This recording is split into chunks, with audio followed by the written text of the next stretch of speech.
Praise lord. దేవాతి దేవునికి వందనాలు. ప్రభు నామమున మీ అందరికీ నా ప్రత్యేకమైన వందనాలు, శుభాలు తెలియచేస్తున్నాను. ఈ దినము కొరకు ఏర్పాటు చేయబడిన దేవుని వాగ్దానము ద్వితీయోపదేశకాండము 15వ అధ్యాయము 5వ వచనము. నీ దేవుడైన యెహోవా మాటను జాగ్రత్తగా వినిన ఎడల మీలో బీదలు ఉండనే ఉండరు. దేవుని నామానికి మహిమ కలుగునుగాక. ఈ ఉదయకాల సమయంలో సర్వ సృష్టికర్త అయిన నీ తండ్రి గొప్ప వాగ్దానాన్ని నీకు అందిస్తూ ఉన్నారు. ఆమెన్.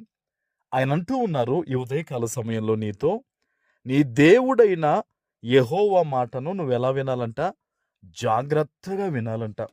ప్రియులారా, ఈరోజు చాలా మంది జీవితాల్లో, చాలా కుటుంబాల్లో బీదతనం అనేది ఉంది.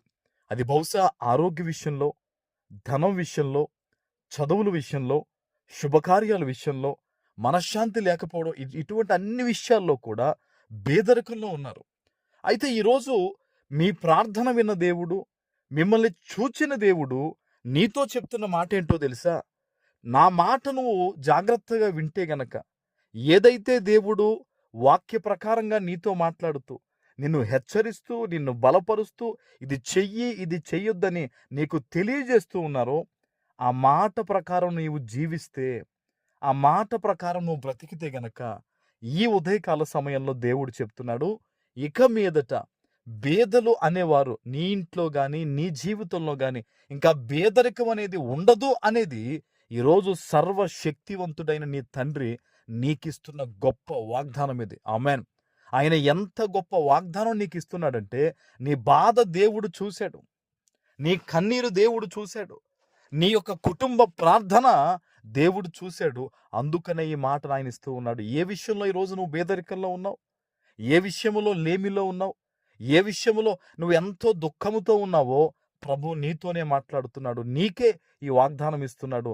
నువ్వు ఆయన మాటను వింటే గనక, ఆయన చెప్పింది చెప్పినట్టుగా చెయ్యాలి. కొంతమంది ఎలా ఉన్నారంటే, కొంత దేవుని మాట, కొంత లోకపు మాట. కొంతేమో దేవుని వైపు నడవడిక, కొంతేమో లోకం వైపు నడవడిక.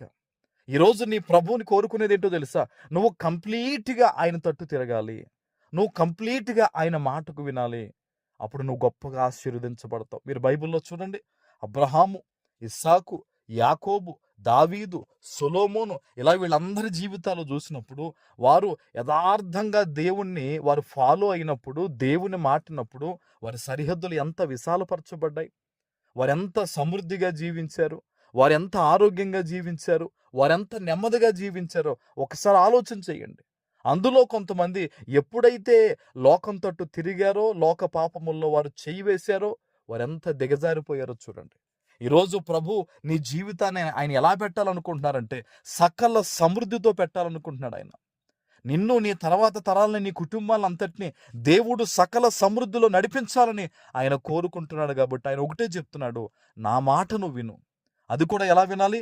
జాగ్రత్తగా వినాలి. అంటే నువ్వు ఉదయం లేచింది మొదలుకుని రాత్రి పడుకునేంత వరకు నీ చూపులో, నీ కష్టములో, నీ పనిపాటుల్లో, నీ ఉద్యోగములో, నీ వ్యాపారంలో, నీ సంసార జీవితంలో మంచి చెయ్యి, మేలు చెయ్యి, దేవుని వాక్య ప్రకారం నువ్వు జీవించు.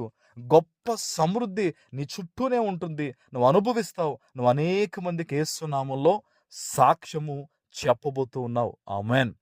ప్రార్థన చేసుకుందాం. పరిశుద్ధుడు అయిన మా తండ్రి, ప్రేమ కలిగిన ప్రభువా, మీకు స్తోత్రాలు.